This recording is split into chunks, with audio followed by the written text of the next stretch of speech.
Kate DiCamillo. Chapter 35, The Knight in Shining Armor. Despereaux was pondering the reverse of that question. He was wondering not what he would do with his tail, but what he would do without it. He was sitting on a bag of flour high atop a shelf in the pantry, crying for what he had lost.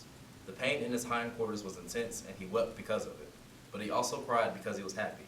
He was out of the dungeon. He had been recalled to life. His rescue had happened just in time for him to save the Princess Pea from the terrible fate that the rat had planned for her.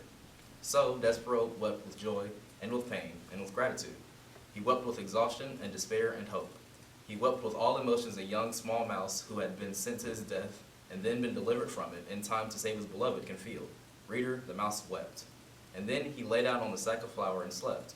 Outside the castle the sun set, and the stars came out one by one, and then they disappeared and gave way to the rising sun, and still Despereaux slept.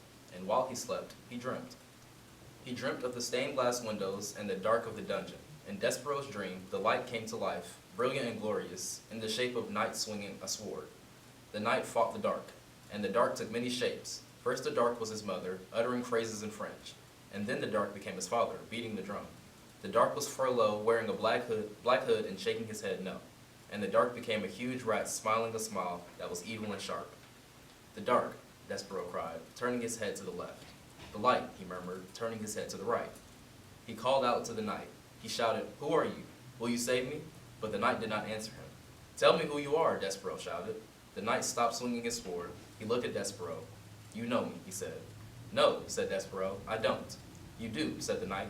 He slowly took the armor off his head and revealed nothing, no one. The suit of armor was empty.